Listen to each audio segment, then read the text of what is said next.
Welcome back, everyone, and welcome, Mary Sue. So great to see you. Good to see you. So Mary Sue is here to talk to us about Naviance, which is a college counseling program, or I should say a program used by a lot of college counseling offices in high school. I will just say that when I was a high school counselor, we used it. In fact, I was the motivating force behind bringing it in both of the high schools that I worked in. I said, we need to use this, which again is going to date me and how long I've been at Bright Horizons College Coach, because at this point, it's been around so long that people are like looking for the new thing to a certain degree. But I found it to be enormously helpful. And I will say that my students loved it too. So why don't we kind of back up? Mary Sue, are you able to kind of explain in more detail some of the different functions and how people can use it? Sure, of course. So Naviance is a college counseling software that many high schools use. As Sally mentioned, it has been around for a while. I want to say, at least 15, maybe 20 years at this point.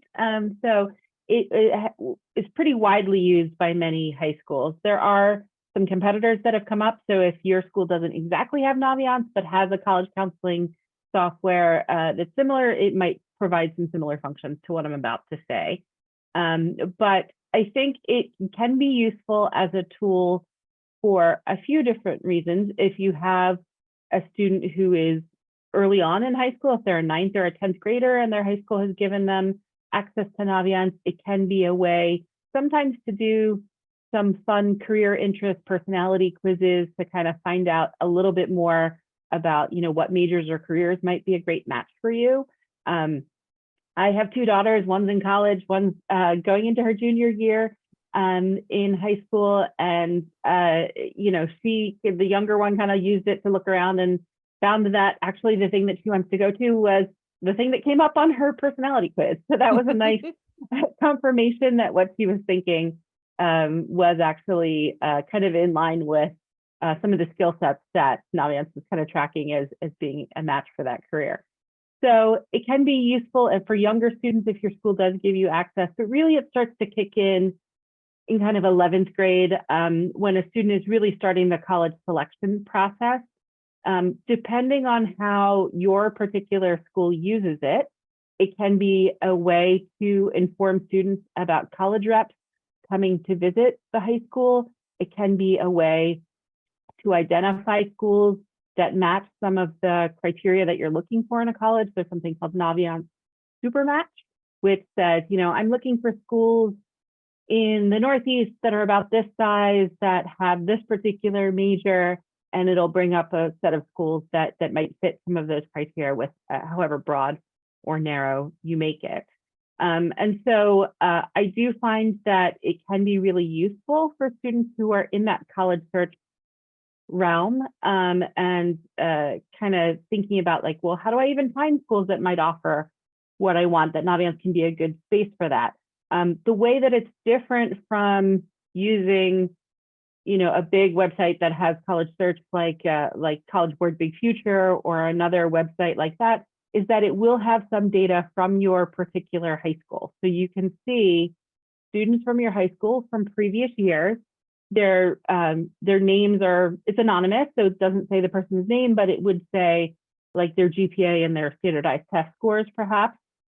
And you can kind of see what has the track record been for your high school for students getting into maybe a college that you might be interested in, what's kind of the GPA level that has tended to get in. And, we can get into it a little bit more as to how maybe it's not perfect data, but it can be helpful in kind of just initially kind of assessing your chances at a particular school.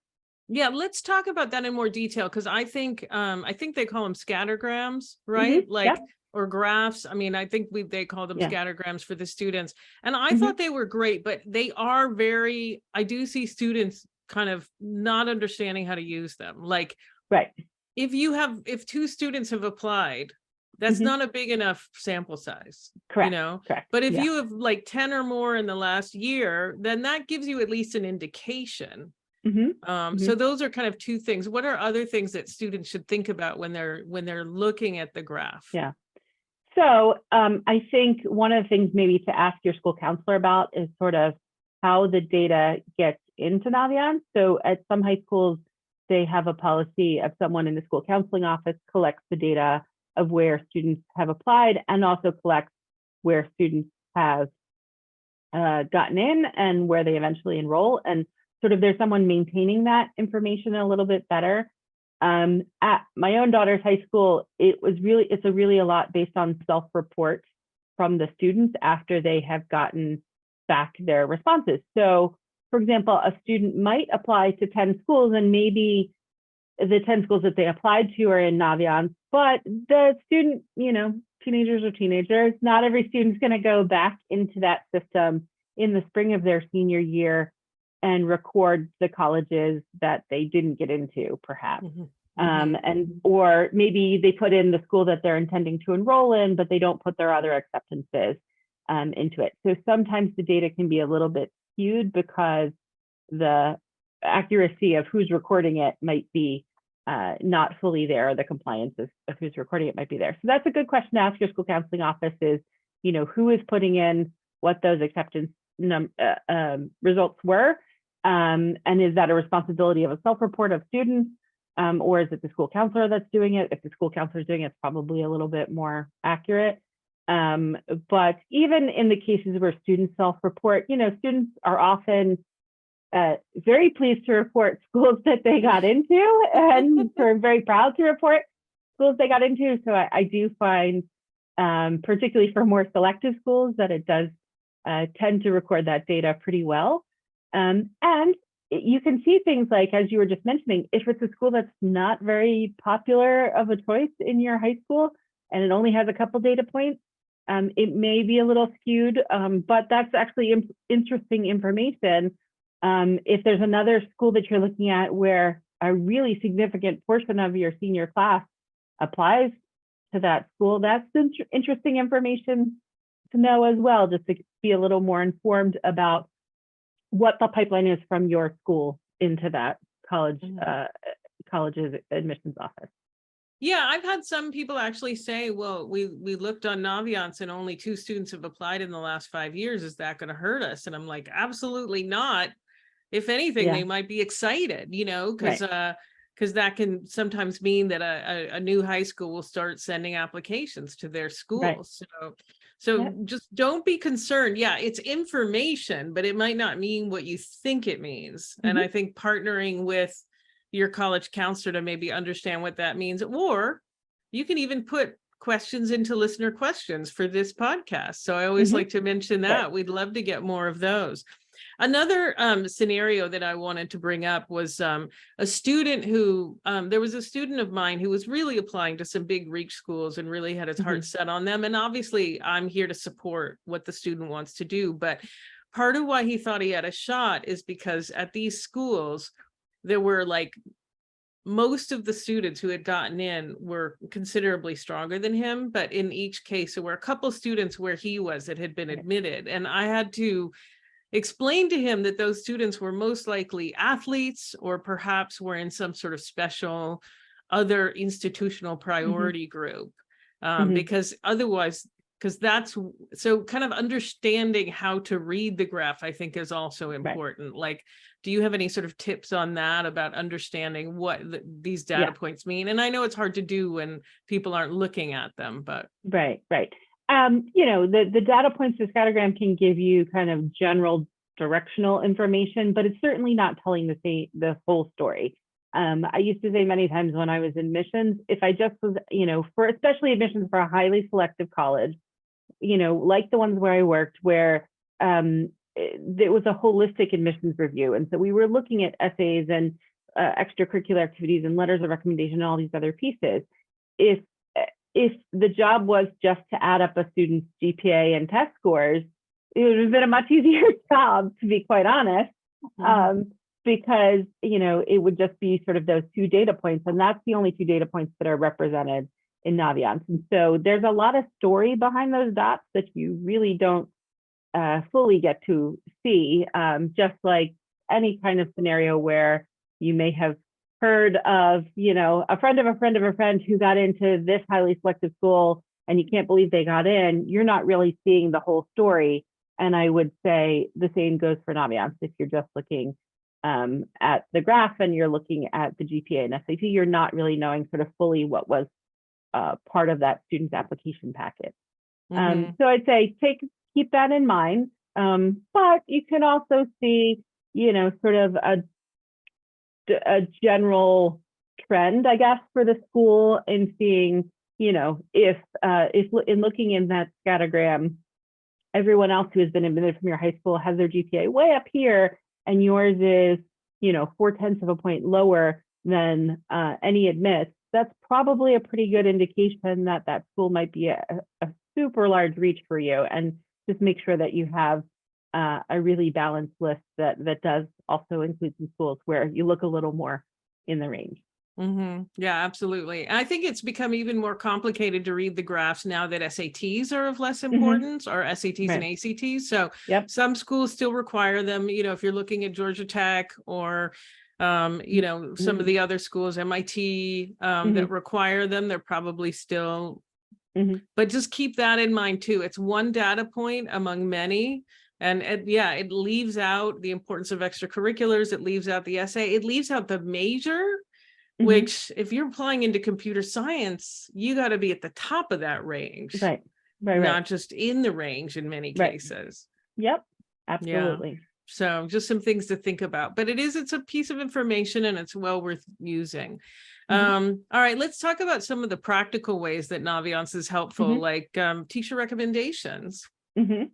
So for our seniors or soon to be seniors, if you haven't started your year yet, it may very well be the way that you correspond and keep yourself organized with your school counseling office. And so I know for many students that I've worked with for my own daughter's high school, if you needed a transcript requested, you have to put it into Naviance, and that's how the transcript request goes across to the school counselor. Your school might have a different policy, so you want to check with the school counselor to find out what their policy is of requesting the transcripts, but it may be through Naviance or a similar type of college counseling platform. If the student was requesting teacher recommendations, that may also be through Naviance. And typically what happens is the student has to go onto Naviance and sign a waiver that says that in that waiver that they are releasing their ability to see that letter of recommendation. There's a connection that is made that you would, in Naviance, you would connect your Naviance account to your Common Application account, and then you would put a request in through Naviance to your teachers to send in those letters of recommendation. And so that letter of recommendation request process happens through Naviance. It's connected to the Common App. So the teacher's going to go in, put their letter of recommendation into the Naviance link, and then it goes magically through the cloud to the admissions office along with your Common Application. So a lot of those pieces of the behind the scenes logistics kind of happen through Naviance as well. And you do get, the nice thing about that is that you don't get to see the letter of recommendation. That's part of waiving that right, but you do get a notification through Naviance and through the Common App that the letter has been uploaded and sent to the college. So you will know that, it is on the way and going off to the college. Yeah, I think that's always really helpful. When I was a high school counselor, people were sort of constantly, honestly, one of the things that was very frustrating for me is that people would think I hadn't sent it when I had, because the colleges hadn't entered it yet. And so sort of daily, I would have to explain that like there were big bins of mail. And again, I am dating myself because everything's electronic now, Right. But there were big bins of mail. And even when it was started to happen electronically, in different ways, like I just had to explain they haven't processed it yet. But I believe that with Naviance, you see when the teacher kind of presses the button, so to speak. Correct. You see when the teacher presses the button. And there may be a few days lag, even though we are, I am similar in age, Sally, so I remember the buckets of mail, but, I think that even though electronically it may be sent, it may not immediately register on the admission side, because they do have sort of, if you imagine kind of electronic buckets to get through, they have to process them. It doesn't automatically go into their system. They have to match the student's record with the electronic file that they have been sent. Yeah. And so, so there is some processing that still has to happen on the admission side, and usually there's a few days lag for that to happen. But you can see in Naviance, and you can see in the Common App that the materials have been transmitted, and so that's helpful for your tracking purposes as well. Right. And once it's submitted, the colleges can get it when they need it. So it's Yep. not late. You do not need to worry at that Right. point. And I just can't stress that enough. I mean, having been a college counselor, I'm here to support them. They are doing their job. Yeah. Yeah. So any other helpful tools around Naviance or suggestions that you would make about things that students can use it for? So one last thing, I'm going through this right now, as I said, with my high school junior, and she put into Naviance a list of, a few schools that she was considering. There's usually a link that says schools. I think it's either schools I'm considering or schools I'm applying to. And so she put some schools into that schools I'm considering that have the type of program that she's looking for. And there is a way to check a box that says communicate with colleges, which essentially means that the college gets the information that you are looking at them in Naviance. That's a nice little piece of contact or way to kind of show a little bit of interest. And then I've noticed that from Naviance now, as those college reps are starting to book visits at her high school, she's getting notifications of, oh, this college is coming to the high school, and you said you were interested in Naviance, so we just wanted you to know that the college rep's coming to visit. So it's a nice way that connection can be made if you put some colleges into your account, that you could get notified when that rep might be coming to your high school. Yeah, I mean, I recommend that students go on Naviance regularly. I suppose it depends from high school to high school, but at the beginning of the fall, I would list out all the major deadlines. And so, that way, I mean, when it was still happening on paper, some organized families would put it on the fridge. Others, it would just sit in the stack of mail by the table, which I don't blame them. I'm one of those kinds of people. But this way you can always log in. You can see when things need to happen. It should become a sort of major resource in the way that, the Common Application, I think, is a really helpful platform to use. So the other last tip that I'm going to give, again, as a high school counselor, is you've got to communicate with your high school counselor, and Naviance makes it sort of almost an easy way to do it. So if they tell you to go to Naviance and fill something out, fill it out.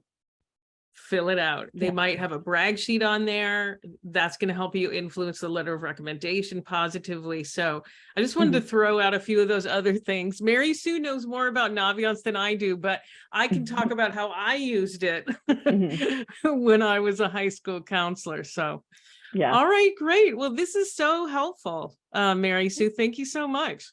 Thank you, Sally. Okay. All right. So thanks so much to Mary Sue, and also to Beth Feinberg-Keenan and Jay Bonham. And I do want to encourage you all to join us next week, when we'll be discussing topics like an update on the federal student loan repayment program, which is a very big deal. So I recommend following that, because remember, payments are starting again, I think, in September. So listen next week and you'll find out for sure. We'll also be interviewing, and this is actually me who's doing this, so I'm really excited about this. There's a niche college in Pennsylvania called the Pennsylvania College of Technology. And what makes it niche is that it's all focused around the workforce. If you want to work in construction, if you are interested in the applied workforce sciences, this is a great option. So, check it out when the representative comes and I get to interview her. All right. And finally, I want to remind you that you don't have to listen to our shows live. Every show is accessible 24/7 on the Voice America website. You can also download every show for free on iTunes. And if you're curious about other topics, remember, you can look through our archives. You can find them along with our general blog posts on blog.getintocollege.com. And I also want to encourage people, again, to input listener questions. You can find us on social media like Facebook, Instagram. I mean, we're on all of them. So, and last, do not forget that we're here every Thursday, 4 p.m. Eastern and 1 p.m. Pacific.